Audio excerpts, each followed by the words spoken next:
I now ask you to join me in a moment of silence for all those service members we've lost serving the nation.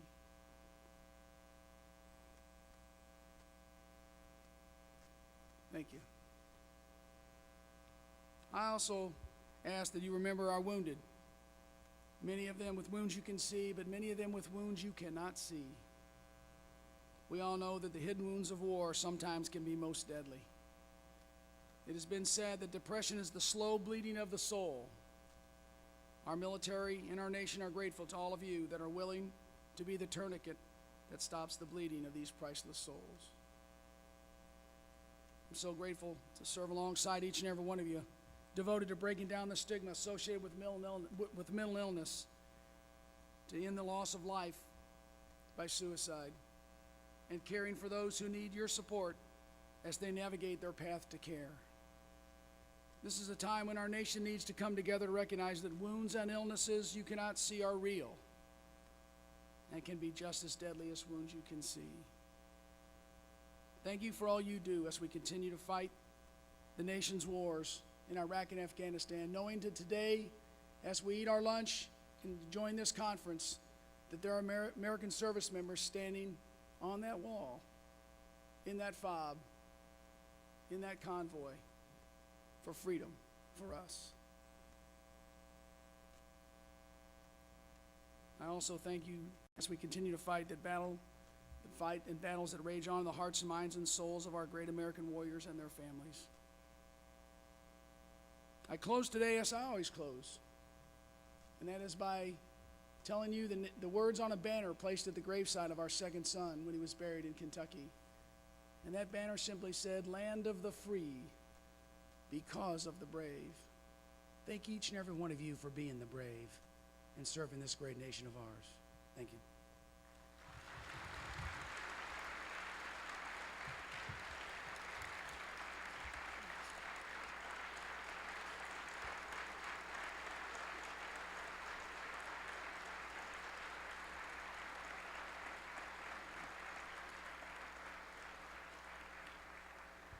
Thank you. I'm going to be joined now by the reason I put one foot in front of the every day in front of each other, and that's my wife, Carol. And Carol's going to share a few words with you, too.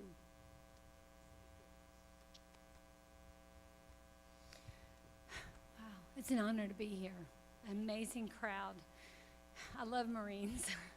Y'all, we spent 2 tours in Stafford, Virginia, by Quiet Harbor, right near Quantico. So our kids grew up with Marines. It's truly an honor to be here. This is an amazing conference. And how about this hotel? I mean, unbelievable. You know, I hope it's not what Marines are used to. It's not what Army guys are used to either. So thank you so much. You are American heroes, every single one of you. And I, too, to General and Mrs. Kelly, thank you for making this a priority. You may not all know it, but this truly was her idea. She cares so much about all of you, and what an amazing event to be part of. Kathy McCarroll that put it all together. Goodness sakes, you can't imagine. We live in Atlanta. It was still hard to get us here. I want to start out, I won't talk as long as my husband does, and he has very prepared remarks, and sometimes I think he wonders, what the heck am I going to say, because I'm just a mom. And I look at all of you, and obviously you're all Jeffrey and Kevin to me. But I want to tell you, last night I got here, we were invited to the reception, and somehow or another, you know, sometimes there's this energy that draws you to somebody, and I was drawn to Blackjack Matthews.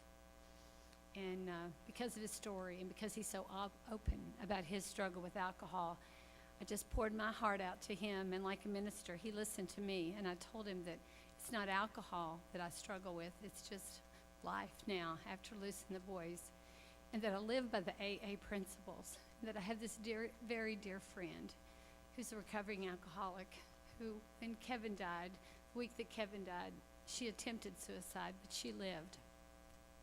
I had known her 20 years before, and I hadn't talked to her in at least 10, and I called her to tell her about Kevin. But when I called, she had just gotten released from a mental hospital because she had attempted suicide but had survived. So we began trying to take care of each other, and every day before Mark could go to work, he had to see that I was up and usually on the phone with my precious friend. She was trying to keep me alive. and I was trying to keep her alive. She was teaching me about AA because there was this couple. I didn't know until last night that it was Blackjack and his wife. They were getting her to AA meetings. She wasn't doing well then. She was still drinking, but she was talking to me every day, and I was struggling. She was struggling. So, Blackjack, I got to tell you, what a profound impact. When my husband walked up and mentioned her, I didn't know that it was she that had been the one that had been saved by him. But when my husband walked up and he mentioned her husband's name, then we put all the pieces together. You know, I think somehow there's just like whatever that degree of separation is. And I just think sometimes you don't know how one life impacts another. But when Blackjack was trying to save her indirectly, he maybe was saving me. So thank you, Blackjack. You know, there's a guy, researcher, a doctor that wrote a book, Why People Die by Suicide. And of course, we didn't know anything, and never in a million years expected that this could happen in our family. But he says 3 things have to come together before somebody makes that decision. He says there's a thwarted belongingness, a perceived burdensomeness, and a desensitization to pain, lethality, and death. Well, I know with this war, the way it's gone on and on, so many of you have been desensitized. You've seen so much death, so that one right away we're up against. But you know what's so great about the Marines? The connectedness, the way we can hold on to each other, belongingness, where nobody feels like a burden. Those are the 2 I think we can work on, even in the civilian world and in our military. And the buddy system is a perfect example. You know, in AA, they talk about complete surrender, powerlessness, a singleness of purpose. Do the next right thing. And then, most importantly, by helping somebody else, you can end up helping, maybe even saving yourself. You know, when Kevin died first, and he died by suicide. Somebody said, you know, oh my God, that's so horrible, that's unspeakable. Well, I've always been a pretty big talker, so when she said that, I was like, yeah. And then I thought, no, it can't be unspeakable because I have to be able to talk about Kevin. And I thought, if it's unspeakable, then we can't do anything. It's kind of like alcohol. We have to talk about it as hard as it is. And when Mark said that about clearing out a cocktail party, yeah, that's because I've probably done that a few times because I had to talk early on. If it was Walmart or the dry cleaners or wherever I was, I had to tell somebody. Nobody had ever told me that suicide was the second leading cause of death in college-age kids. I had 3 kids in college, and I was a high school guidance counselor, and I'd been worried about at-risk kids, not thinking that one of the Graham kids could be an at-risk kid. When Kevin died, we felt all the shame, all the stigma, embarrassment, failure as parents. We couldn't talk about it, or we didn't talk about it publicly. Like I said, I talked to people, anybody that would listen to me, and I tried to find other people that had experienced brokenness.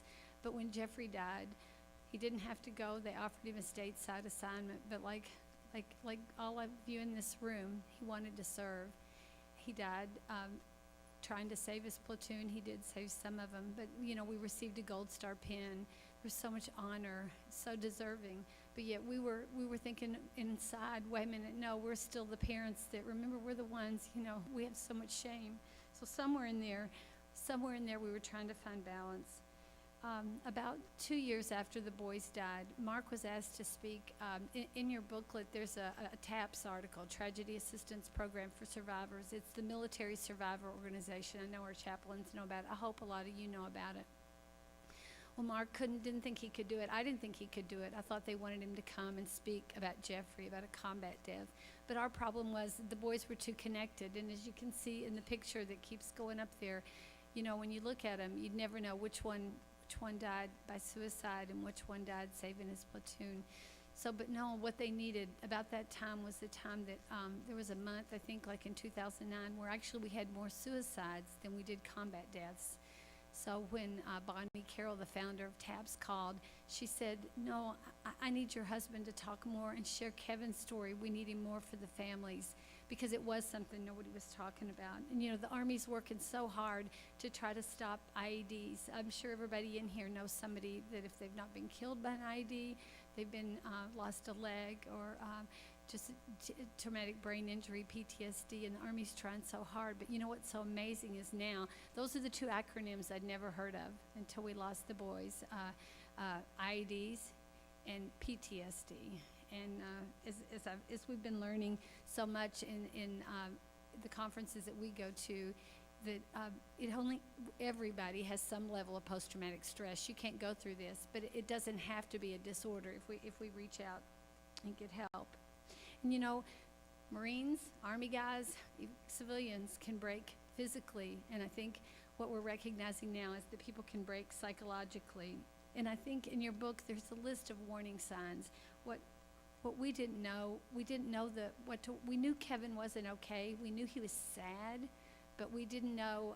I saw a video recently. It was called More Than Sad, and sadness can turn into depression. In our family, after Kevin died, we found out so many of our family, they were already on medication for depression. Kevin had gone on it, but he didn't want anybody to know. He didn't want anybody in the military. He had told us, but even, we just kept saying things like, you really need to exercise more. Could you, why don't y'all go to church more? Why, did you pray? Are you running?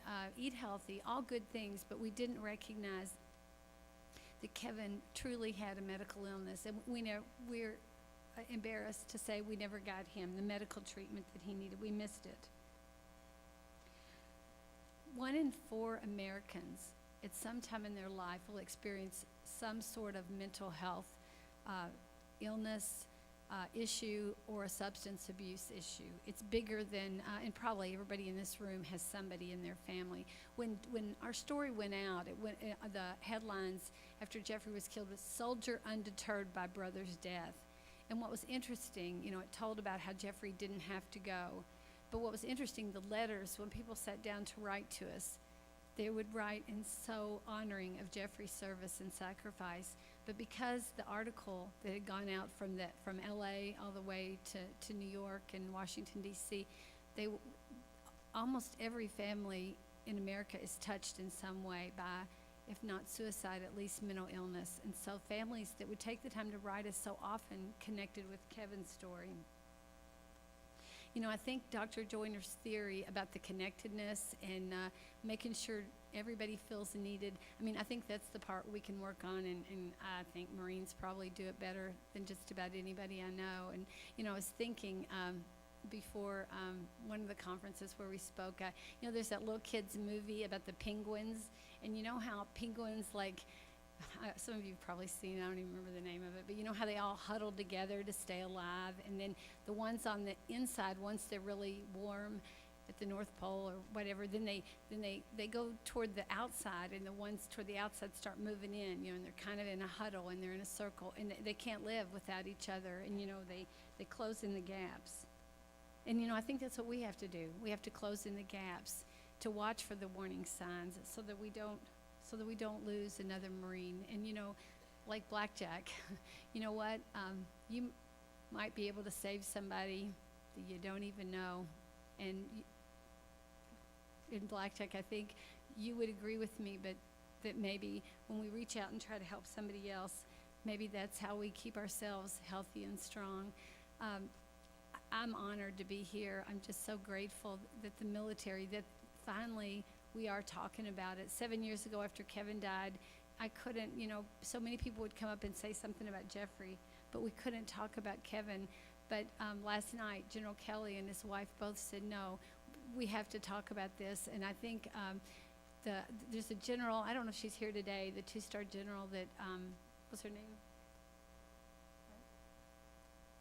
Anyway, it doesn't matter. But anyway, she said that right now, that just recently we've turned the corner with the suicide rate going down, and I think it's because we're talking about it. And I'm so thankful to be here. And I think Kathy wanted, if we could, to stay and take questions. But I love you all. you know, there's this, all this love inside of me, and it's just my poor daughter. She can just take so much. So I just adopt extra people. And, you know, this wedding that we're planning at West Point, my husband said he didn't care what it cost. So, you know, it's like we're doing this huge, amazing, whatever. But the fairy tale, it's not about the dress. It's not about the linens or the flowers. It's about the people, and it's just about the love. And, you know, I think just in this room, it's tangible, the love and just the brotherhood. And we are